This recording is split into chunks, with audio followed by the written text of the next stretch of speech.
Good afternoon, and welcome to Season 4 of Itasca Water's Practical Water Wisdom series, which focuses on issues related to water and ways to resolve those issues. I'm your host, Brian Whittemore. Today's episode is called Climate Change Effects on Fisheries. Itasca Waters is a nonprofit volunteer organization headquartered in Itasca County, Minnesota, for the purpose of educating folks about the value of clean water for the environment and for the economy. We offer a lot of good information for full and part-time residents through our programs, and it's all available on our website at itascawaters.org. We thank these partners for helping Itasca Waters offer our Water Wisdom series. Dr. Hadley Boehm will speak to us today for about a half hour and then take your questions. To submit a brief question, just click on the Q&A button on the bottom of your screen and type it in. You can do that at any time during today's program, and we will read the questions on your behalf. Today's program is being recorded and will soon be available on our website at itascawaters.org. As we mentioned, the subject for today is climate change effects on our fisheries. And our expert presenter is Dr. Hadley Boehm. Hadley is a Fisheries Research Supervisor at Minnesota DNR, stationed out of Duluth, where she works with an amazing team of fisheries research scientists addressing fisheries and aquatic resource questions in Minnesota. Dr. Boehm has a background as the fishery manager at Minnesota DNR and Wisconsin DNR, holds a PhD from the University of Missouri-Columbia and MS from the University of Wisconsin-Stevens Point, and is interested in applied research that informs fishery management decisions. So let's get to it today, and here is Dr. Hadley Boehm. Hadley? Thank you, Brian. All right. Well, thank you for the opportunity to speak about this subject. It is a very complicated topic. We could spend days trying to be exhaustive in covering it all. But today, I'll talk a little bit about climate here, specifically in northern Minnesota, but both what we've observed historically and what we're predicted to experience over the next 25 to 75 or so years through the end of this century. Then I'll share a little bit about some of the different methods we at DNR use to monitor the fish specifically in our lakes, and share then some of the results of that sampling. And we'll talk about what we might expect to see fisheries-wise in the future in this neck of the woods. And lastly, we'll end on some actions that we can take to approach climate change in fisheries. So first, we will start with some definitions. Weather or climate. We often hear these used interchangeably, and they both describe the same thing. They're essentially describing the state of the atmosphere of the Earth, what's going on. But the thing that differentiates the two is the scale of that observation. So weather, on the one hand, it's short term. It's what you experience when you step outside. It can change quickly. Think about those pop-up rainstorms that seem to come out of nowhere, and it can vary within a relatively short geographic distance. So on occasion, there'll be a rainstorm on one side of the county and clouds, and a sunny day on the other side. Climate, on the other hand, it's describing what's going on in the atmosphere, but at a much broader spatial and temporal scale. Usually, we're talking, when we say climate, at least 30 years or more. So if weather tells you what to wear today, climate tells you what you should keep in your closet. And it tends to change much more gradually over both time and space. So different science organizations and agencies like NOAA in particular here in the United States have been tracking weather over the last century. And in some places, we even have as much as 140 years of records. And scientists can use this data to identify trends in the climate that can serve as a basis for prediction. Often they look at averages to provide a definition of what might be considered normal for a location or expected. And sometimes they also look at deviations from a historical reference. When we think about what's important for fish in the realm of climate, temperature and water, specifically precipitation, come to mind. So here we have a map of observed changes in annual on top, temperature, and then winter and summer temperature on the bottom. And this is changes observed relative to the first half of the 20th century. You can see there's differences depending on which region of the US you're in. But if we look at northern part of Minnesota, we see overall an increase of about a couple degrees Fahrenheit. And most of that, when we look down at the two seasonal maps, most of that increase is happening during our winter time here. And then climate researchers have a series of different projection models that depend on a variety of different factors that they can use to predict future temperature. And so that's what we have here. Projected annual temperature for North America under both a low and high emissions scenario for the middle of the century, so the next 25 years or so, and then by the end of the century, the bottom two panels.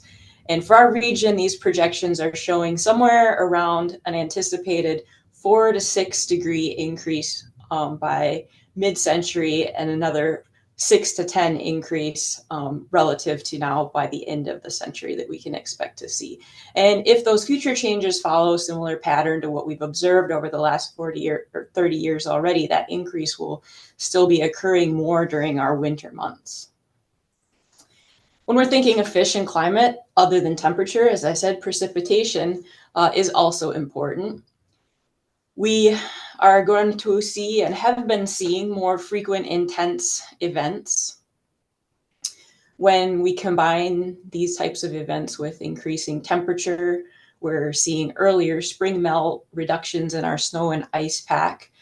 This can lead to a hydrological drought, which is a drought that occurs during that winter, often springtime at the time of charging of groundwater. And for fish, the timing of when precipitation occurs is as important as the amount. Now we'll dial in further to Minnesota specifically.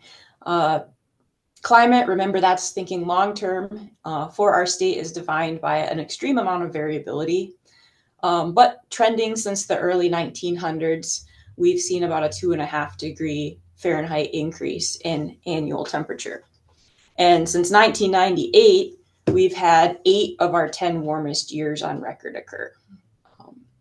That trend of warming is projected to continue, and what that will mean is we'll have a longer growing season, but also likely more drought. So there's pros and cons to this warming.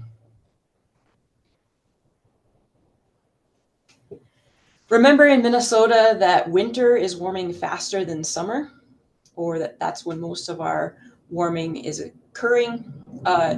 Here we have our coldest temperatures plotted, so our minimum temperature. And again, we had 9 of the 10 highest lows occur over the last 30 years. So winter lows, or that minimum temperature, is rising twice as fast as our summer highest temperature. So you can think of this as we just don't get as cold as we once did. If we switch gears and think about precipitation, overall we've had increases in annual precipitation over the last 100 years, about 3.5 inches.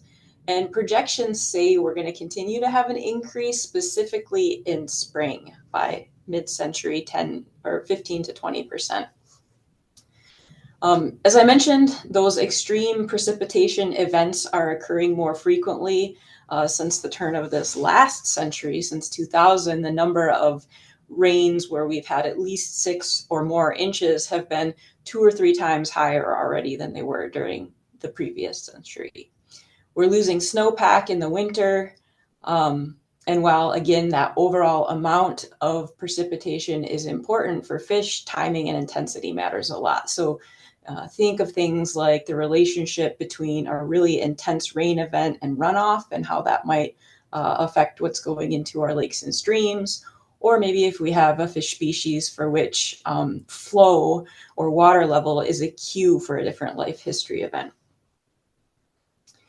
So now going from the state down to Itasca County, here we have a plot over time for the duration we have data for of the average annual temperature. And you can see we've seen an increase of about 1/3 of a degree a decade.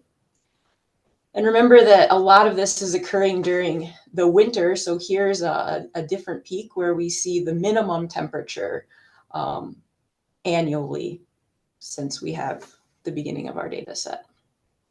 And if we break that down by spring, summer, fall, winter, we continue to have that increasing trend, but just like we're seeing at the state level, that is occurring most strongly during our cold months in the winter. So what does all of this mean for our lakes, and what are we seeing and expecting to see more of? Well, these increased air temperatures are going to lead to increased water temperature. That's going to lead to less ice, increased water temperature, increased evaporation, and lower dissolved oxygen. And those are all things that will have impacts on fish. But how do we go about determining what those impacts might look like or how they might be affecting our fisheries? So just like the climate scientists track a lot of different things, fishery scientists carry out monitoring for a variety of different types of information relevant to fisheries as well. One example here in Minnesota of a large whole lake program that's doing that is what's called the Sentinel Lakes program.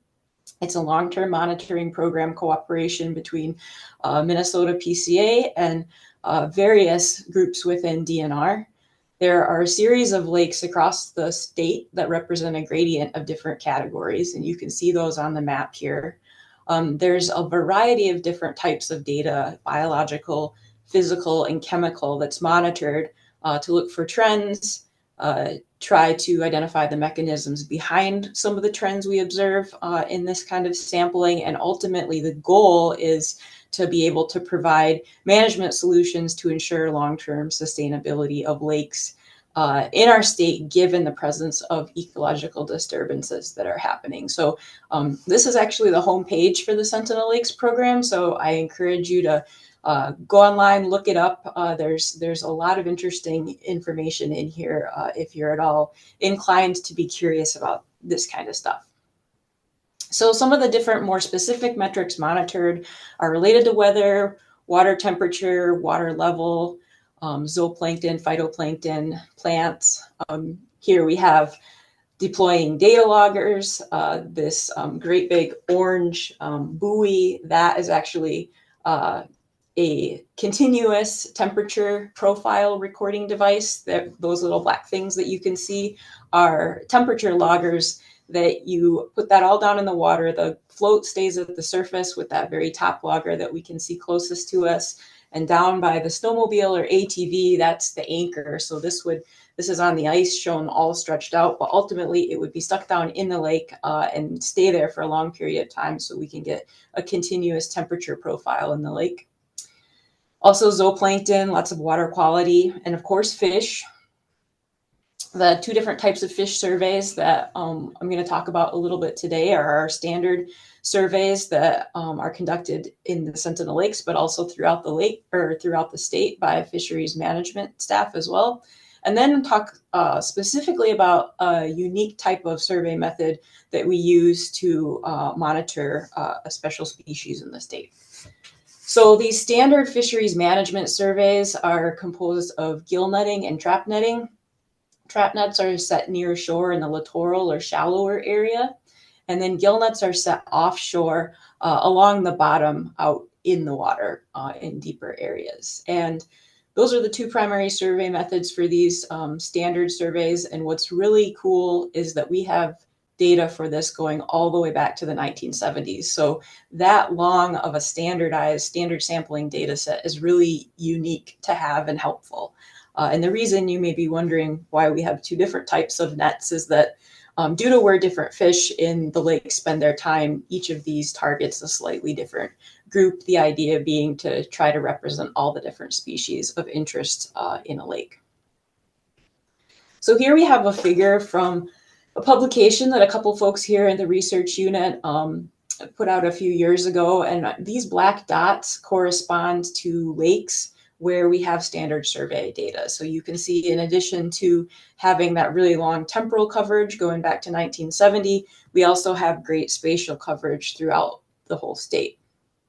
And again, if you're interested in finding more about some of this type of survey data in particular, you can look at the Lake Finder page on the DNR website, and that lets you look at net catches by species, and you can compare net catches over time within a single lake, or you can look at where that lake sits relative to other similar lakes. So it lets you explore the data. And here's sort of a summary stats of the actual data set itself. It's a huge number of lakes. 1,600 lakes have been sampled, over 76,000 records just for these 8 species. And these aren't the only species that we look at. So you can see that this is a really large, useful data set that we can use to look at trends and examine species patterns over time.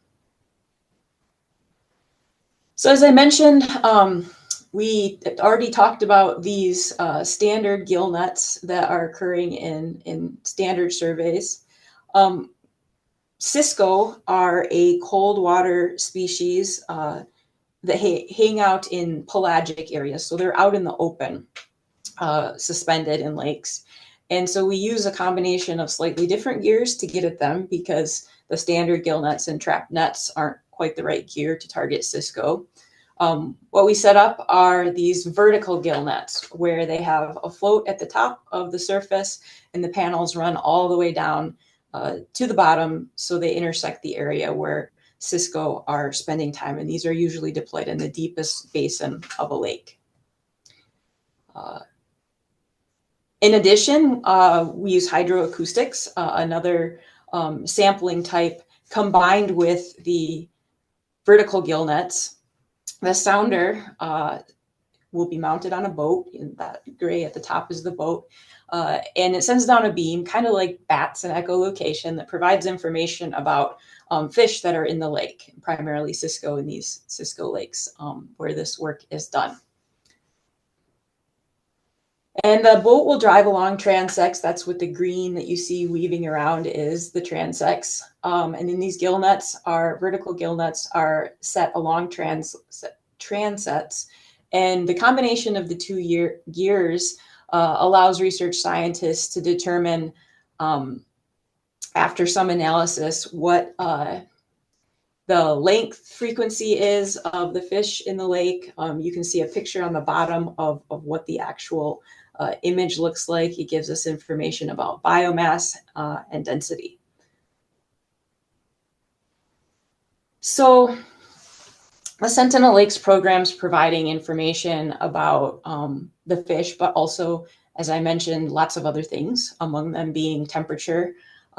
Lake ice out, of course, is related closely to temperature. So the amount of ice, the duration, the timing of when it goes on and off the lake.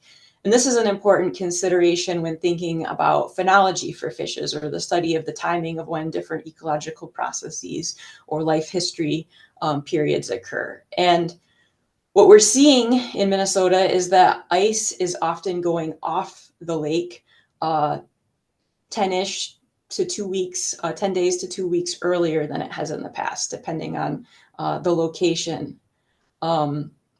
And so that, of course, is, as I mentioned, important for phenology. Also, if you're into ice fishing, it cuts into your ice fishing time. So there are winter recreation implications for that as well. And over on the right here, so, well, I should say, this map that you're seeing is actually just a screenshot I took a week or so ago of the lake ice out page on the DNR website. And this is you can see a map, and you can search this either by lake or by year. I'm showing by year. And you can see sort of the progression of when lake ice is going off the lakes from south heading north. And you can see, if you go into this website and play around, you will see that earlier ice out that we are seeing compared to some of the really early records that are in here.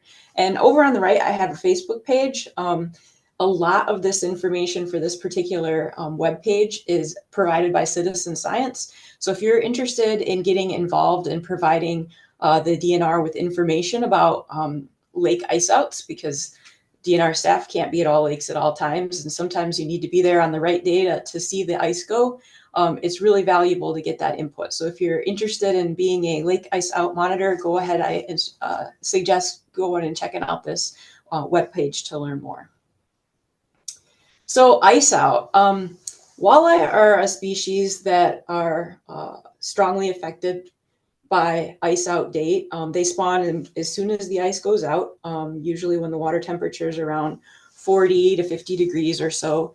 They come into the shallows, they find rocky shorelines. Once the eggs are fertilized, they get sticky and adhere to the rocks. And it can take anywhere from 1 to 3 weeks for these eggs to mature. And the time it takes depends on water temperature. So if it's colder, they will take longer to hatch. If it's warmer, the hatch time speeds up. So think of what might happen if the ice goes out, but then we have a really slow cold period. That increases the amount of time it takes for eggs to hatch. And eggs, when they're stuck to rocks along the shoreline, are vulnerable to all sorts of things: predation, siltation, or getting buried, changes in water condition. Also, imagine what happens if we have intense rain or storm events while the eggs are laid before they hatch. That can also beat up those areas. Again, eggs get risk that they might get buried. And so those can have, in extreme events, can have impacts on hatch success as well. And if you're a little walleye that makes it through and hatches, you emerge looking like this little larval guy. That funny shape up by its head is an egg sac. They float around at the surface right after hatching, and they live off this egg sac. But then once the egg sac is all used up, they need to switch to eating, and what they eat is zooplankton. So we have over on the top left our larval walleye that's past the yolk sac stage and starting to eat zooplankton. Now zooplankton, the zooplankton community, or the plankton community in general, is also influenced by a variety of climate and other environmental factors like sunlight, temperature, wind, nutrients, minerals. So to be a successful little walleye, you need to hatch when the zooplankton prey are abundant and available to you. And that doesn't always happen every year. Sometimes there's a match between prey and forage, and sometimes there's not. So you can start to see now that, knowing that, how little changes in the timing of spawning or zooplankton production or temperature can really start to affect the delicate early life history of these little guys. Now we'll switch back to Cisco or Tulibee again. Again, they're the most abundant cold water species that we have in Minnesota. They're found in, a lot of about 650 lakes in the northern half of the state. And they are an important forage fish for a lot of our different popular sport fish. And the special thing about Cisco or Tulibee is that they require well-oxygenated cold water. And we have been seeing declines in Cisco since the 90s. And so if we're thinking of a species that's vulnerable to warming temperatures, Cisco would be it. So looks like the little graphic here, these are supposed to be fish down here. Imagine they're Cisco. They look kind of like black dots for some reason. But if this is a lake, there's a phenomenon called the summer squeeze that Cisco can become victim of. So imagine we have a lake. It begins to get stratified by temperature, where everything above this dotted line is too warm for Cisco to find comfort in. They need to go deep and find a cool enough place that they can hang out. Then as the summer progresses and things warm up, we get algal blooms as nutrients are released into the lake. When that algae dies, that biomass falls down, that detritus falls down, and it starts to rot. And that decomposition starts to deplete oxygen at the bottom of the lake. And that means that the dissolved oxygen at the bottom of the lake gets to be too low for these Cisco that came down here for comfort to be comfortable. So then they have to move up further into the water column. And here you can see there ends up being just a thin ribbon below that temperature line that's at the top of their thermal tolerance, and above that dissolved oxygen line that's also bumping up against the dissolved oxygen intolerance. So here's another way we can think about it. If you prefer a more graphical type figure, we've got depth starting from the surface of the lake up here, and redder temperatures are hotter. If we go in and remove the area of the lake that's too hot for Cisco in summer, and then remove the area of the lake where dissolved oxygen is too low, what we see is once we get into these hot summer months, there's that ribbon again that they can get squeezed into. And sometimes in some lakes, it happens where this ribbon disappears, and sometimes summer kills occur. So we'll remember this slide. We'll bop back to our standard fisheries surveys now, the gill netting and trap netting. Specifically, we're going to focus on some long-term trends in gill net data. So we have these catch per unit effort, or number of fish per net, over time from these standard surveys, going back until 1970. And we can see that over time, black crappie, bluegill, largemouth, and smallmouth bass have all been increasing in catch per unit effort. Pike have been increasing a little bit. Walleye increased from the 70s through the 90s and have been holding fairly strong since. We're seeing some declines in white suckers. Same thing with yellow perch. And I have an asterisk here because a couple research scientists here at the Fisheries Research Unit have recently completed a project looking at yellow perch throughout the state that actually suggests this could be due to a catchability issue with our standard sampling. The mesh size of the nets is actually too large, so fish can swim through it in some instances. And this is likely due to the fact that yellow perch, in not all, but some systems, have gotten smaller with time. And there seems to be a relationship between that reduction in size of yellow perch, maturing earlier, living their life at a small size, their complete life history, including spawning. So what's all this mean for Minnesota fish? What do the trends we're observing suggest? If we combine this with projections in climate change for precipitation and temperature, what can we expect? Well, it's important to note first that different species have different tolerances. We already talked about Cisco. There's also different optimum conditions. Tolerance is more, you're kind of at the edge of your comfort zone, and optimum is like, I really like living here in this temperature. And so our different sport fish species have different of both of those. Some species are more plastic and able to withstand or adapt to a wider variety of environmental conditions. We may end up seeing warmer, water tolerant species like the basses and panfish increase over time. And we may see reduction in cold water specialists like Cisco, and maybe even cool water species like walleye. It's likely that we're going to see ranges shift northward for some species. Some of you may have heard or seen the terrestrial analogy for alpine communities where ranges are moving up the mountain. And we may begin to see some species more frequently that are currently more common at more southerly latitudes. We already talked about how stratification can squeeze Cisco. We talked about how ice cover and temperature and mismatch between prey and forage can affect larval fish, but warmer temperatures may increase growth rates for some fish species if there's sufficient forage available. A good example to illustrate this is if you've ever fished in a more southerly state, like for example, like where I used to previously, where I did my PhD work in southern Missouri, a 3-year-old walleye down there might be equivalent or even larger than an 8-year-old up here due to differences in temperature and productivity. So we may see some species growing faster. However, not all lakes are created equal. We have some small, shallow lakes. We have some big, deep lakes. We have some small, deep lakes. Within those, we have different complexity of shoreline, different development factors, lots of different things going on. The scientific literature shows that lakes with a more diverse fish community may be more resilient to these environmental changes. So how a lake responds to climate change will also depend on its own unique characteristics, like fish community composition and habitat availability. Remember the diagram or the plot showing the summer squeeze for Cisco?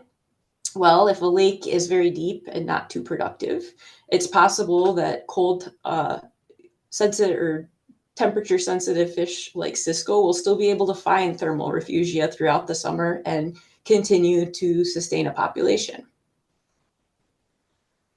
And then, of course, we have AIS, introductions of different aquatic invasive species occurring in addition to the impacts of climate change complicate things. An example that probably a lot of folks are familiar with are zebra mussels. They increase water clarity, which could positively impact aquatic plant growth or change the aquatic plant community, which in turn may favor centrarchid species like the bass and panfish. And we'd also expect those species to already have a bit of an advantage when it comes to being able to tolerate warmer conditions from climate change as compared to something like a walleye or for sure a Cisco. Additionally, that change in clarity, that increase of filtration, that influences the plankton community. It influences where nutrients are bound up in the lake, and it can also influence turbidity. And walleye are an example of a fish that prefers some turbid conditions. So there can be a negative impact that way. So suffice to say that adding AIS on top of climate change gets complicated in terms of what we may end up seeing for lakes where they're present. So in summary, we're gonna see some changes in the fish community. All signs point to the climate, precipitation, and temperature trends we've been observing continuing. So it's not unreasonable to expect that fish communities are gonna change in the coming decades.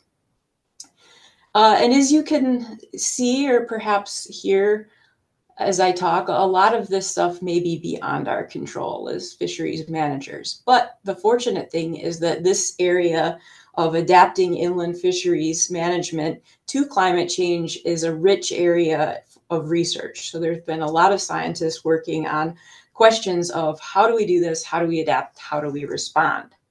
And so sometimes it seems daunting.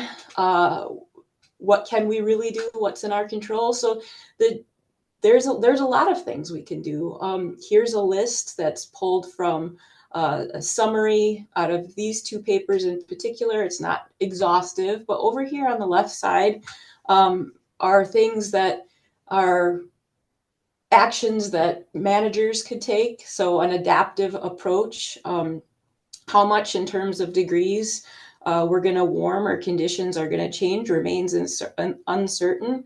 So we'll have learning curves as we, as managers, adjust to these changing conditions. And this adaptive learning approach, where you try something, see what happens, and keep learning, and have an iterative process, is recommended as we navigate these changes.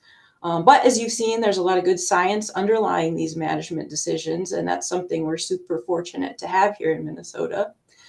Continuing to monitor is essential to keep building that long-term data set so we can keep understanding the impacts of the trends we're seeing and make predictions. There are a lot of different management action possibilities that can be undertaken depending on the question or the issue on a lake-specific basis. And we can continue to think about the level at which we manage. There's different philosophies for lake specific or perhaps watershed or geography specific management considerations. And of course, in the research unit, we continue to explore new sampling techniques that may enable us to more effectively monitor even more bodies of water. Of course, protection and restoration over here on the right-hand side is stuff we can all be working on. Protection and restoration of water quality through land protection upstream of areas is really important. It helps with nutrient runoff.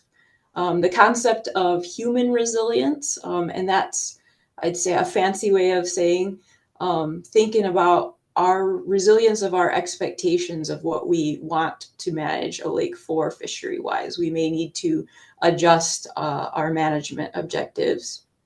Erosion control, protection and restoration of habitat, and of course, trying to mitigate and prevent the spread of AIS. We can also think about outside the box types of management actions. So cooperation and creativity is also a suggestion for another thing we can do. Get creative about how we go about accomplishing some of those things, such as upstream watershed protections. This is a bit dated. It's over 10 years old at this point, so a bit before my time here at Minnesota DNR. But this is an example. Some folks listening may have heard of this Tullabee Lake Watershed Forest Stewardship Project, which was a cooperative effort to undertake watershed level planning to try to improve water quality and prioritize protecting Cisco lakes, since they're such a unique species that we have here. So I guess before I finish, I wanted to end on re-emphasizing that despite sometimes the daunting feeling of how we continue with climate change, there are still things that we can undertake. A lot of local watershed cooperatives continue to pursue land use planning. There are options for private landowners to become enrolled in easements that help protect or restore habitat. So by all means, explore those exist and can be very helpful. So I've cited a variety of different resources over the course of this. I've listed them here.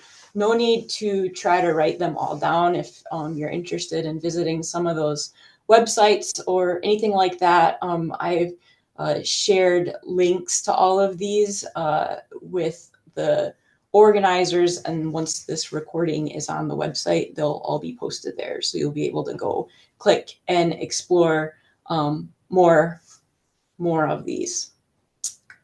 So with that, I'd like to make sure to credit Beth Holbrook, Casey Schenebeck, Will French, and Dave Staples, who are with, well, Casey and Will are with the Sentinel Lakes program. Beth is our hydroacoustic guru, and Dave is our biometrician. And so you can see I borrowed some of their slides. So I want to make sure to acknowledge all their hard work. And if you have any questions or would like to reach out, my email is here. But otherwise, I think it's time for questions. I'm happy to answer any. And so I think back over to Brian. Thank you, Hadley. And now let's get to those questions. And handling this part of today's program is Hillary Sorensen, Water Resources Extension Educator at Minnesota Sea Grant. Hillary? Thanks, Brian. Thanks so much, Hadley. That was a very informative presentation. Particularly love all the resources you've shared. So hello and welcome to the Q&A section for today's program. As a reminder, please submit your questions in writing by clicking on the Q&A icon at the bottom of your screen. We'll not be using the chat function today. So how this will work is I'll read the questions out loud and then they'll be answered by Hadley. And we may combine some similar questions if we have them, and we may not get to all of your questions depending on time. So if we don't get to your question, please feel free to send an email to us at info@itascawaters.org after the program. Okay, so let's get started. Our first question comes from Lance. Lance says, I live in Bemidji, a bit west of Itasca County. We have been seeing increasing dryness. How close are we at Bemidji to major ecological changes? Water, fish, trees. Okay. A lot of the climate change type patterns that I was describing for Itasca County are going to apply to Bemidji as well. It's still a very similar ecotype. And so a lot of the same types of things would be expected there. In terms of drought, we've seen drought throughout northern part of the state, and that's also one of those things that unfortunately is probably going to keep increasing. I'm not a drought specialist, but the timing, there's different kinds of droughts. You could have droughts that occur during like the agriculture period, when if you're more thinking of farming, you could have what I spoke a little bit about, hydrological drought that happens at specific times of the year when we often would have our groundwater recharging. So that can affect fish, trees, water, all of it combined. So you're going to be experiencing very similar trends to in future scenarios to what I described. Wonderful, thank you. As kind of a follow-up to that, is Bemidji a data site? We weren't able to tell from the map. Oh, from lake, I'm assuming for the standard sampling sites. Yeah, so if you go to the Lake Finder webpage, you could just Google Minnesota DNR Lake Finder if you want to find it today, or hang out and check later for when this is posted. But you can then go, you can search by the actual lake name, and you'll be able to see the historical surveys that have been done on the lake. Awesome, thank you. All right, wonderful. This next question is from Lance. Is or was the Cisco watershed project including Red Lake? Did it include Red Lake? I don't believe so, but I could be wrong. So if you want to share your email or reach out to me, I can do some more looking. I'm not 100% sure. I think the Cisco project was more focused though on our like little inland lakes, and Red Lake is one of our large lakes. Wonderful, thank you. Okay, next question. Are there changes that anglers could make or potential regulations that could help preserve fisheries in Minnesota as they face the challenges of a changing climate? I think the short and loss of nuance answer is yes, there are. Getting creative about different management ideas and practices is something that I envision us needing to do. To say exactly what those would be or on what lake, that is harder to say. For example, there might be adjustments to seasons based on phenology. For example, some season closures end up being to protect spawning fish. If spawning fish end up spawning at a different times of year, we may, for example, need to adjust the date. We may see changes in if it's hard for a certain species to successfully reproduce on its own, we may consider stocking, though stocking is not always the answer. So these are the kinds of decisions that lake managers who are either considering individual lakes or like all the lakes in their county or watershed, if they start to think about managing at a different scale. We often manage at a lake specific scale, but we could consider managing at a watershed specific scale where, within this geography, we have a walleye lake, a bass lake, a Cisco lake. We can think that way. That's not currently how managers tend to think. So I think there are going to be changes on the horizon. Exactly what those changes are and where those changes will occur, I don't think I can answer those yet. Awesome. This next question kind of builds on this a little bit. Okay. Are fisheries and lakes with more natural shorelines more resilient to the impacts of climate change compared to those with more developed or altered shorelines?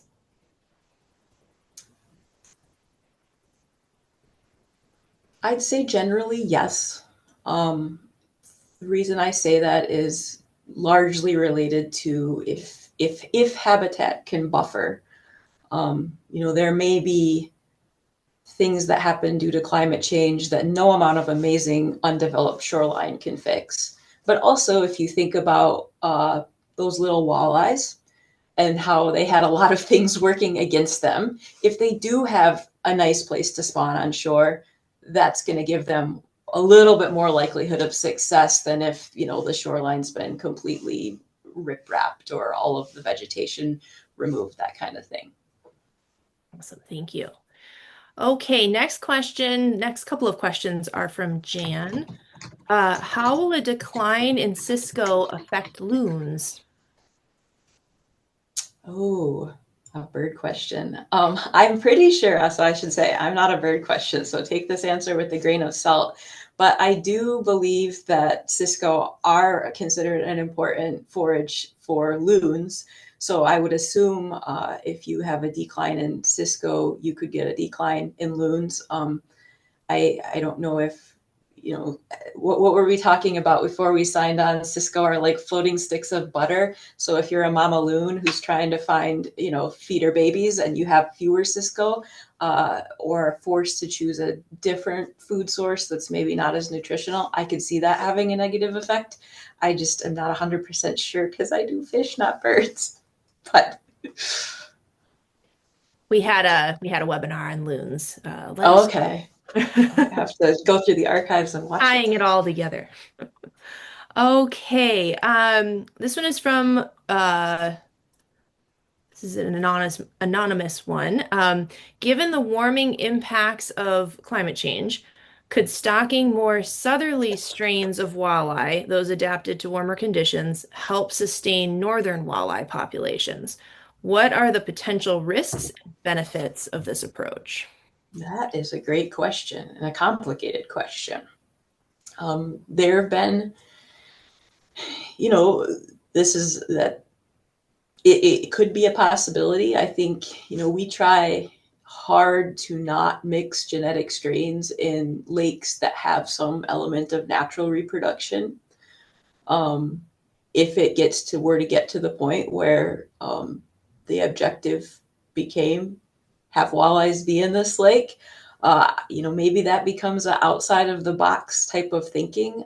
There's different rules. I'm not familiar with all of them about, what we actually are allowed strain wise to stock. I don't know if it would get to the point where the genetics and the current strain recommendations would need to get revised. I think that would be something that, could become a question or something that we look at. Like, I'm not sure it's beyond the realm of possibilities. I know to a lot of us in fisheries, the idea of introducing like non-native stocks is like, ugh, but it might be something that we end up having to do. But there are risks associated with it. So it would be one of those things where there would need to be, decision-making undertaken. I don't envision that kind of thing would just happen on a one-off. I think it would be a big discussion on a whole, best stocking practices group decision. Thank you. We could probably spend a lot of time on that topic. It is, yes, because you probably get into ethics and yes, we need a geneticist in our room.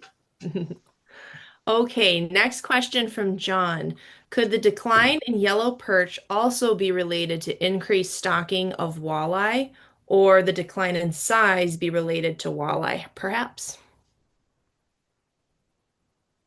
Often yellow perch track pretty closely with walleye. If the question is about predation, walleye totally eat yellow perch. Walleye even eat little walleye because they look like yellow perch. So, the relationship between that's possible. It seems like the work that Beth and Bethany have done on perch, I don't think specifically looked relative. I could be wrong. Again, if you want, share your email and I'll double check. But if I'm remembering correctly, what of the environmental variables they looked at, it seemed to be more related to like Secchi depth, which has a measure of clarity, and temperature that seemed to be related to places where you have perch with reduced size. There still could be probably 3 more iterations of this perch project starting to get at trying to understand what's causing more, the perch size decline, at least in some places, because it's not happening everywhere. and maybe adding more about, biological interactions among species could be a future question. But yeah, I'm not 100% sure. I don't want to say no outright because the two species do obviously interact with one another quite closely throughout their whole lives. But I don't think that was explicitly one of the objectives for this study. So. Thank you. Okay, probably have time for a couple more questions here. So this is a predictive one. In about 30 years, if you put on your foreseeing hat, in 30 years, how might climate change alter the fish species anglers can expect to catch on Itasca County lakes? Again, there's always that caveat about there's going to be individual lake differences. So this isn't going to be across the board. We will continue to have lakes, hopefully, where we have Cisco. But I think if I'm going to generalize, those centrarchid species are going to continue to, increase. So we might want to start appreciating bass more. I think that, whether we want to see that or not, I think that those species are going to increase in numbers. I'm not sure how that's going to translate to growth rate or size. It's, as I said, possible that we could get faster growth rates. We could also have stunting issues that sometimes occur with those fisheries. I think that the lakes that are shallower or more eutrophic that may lose that thermal refugia are lakes where we'll see fewer walleye and more of these centrarchids. But there are going to be some lakes left that continue to chug along and have some walleyes in them. We may see a reduction in some Cisco lakes as well. And we may see some new species showing up that we don't see very many of now if we have range shifts. Awesome. Good segue into, I think, what will be our final question. You mentioned some of the cascading, stresses, including climate change. Is climate change expected to cause an expansion in the range of invasive species like common carp in Minnesota? And what potential impacts could this have on local fish populations and aquatic ecosystems?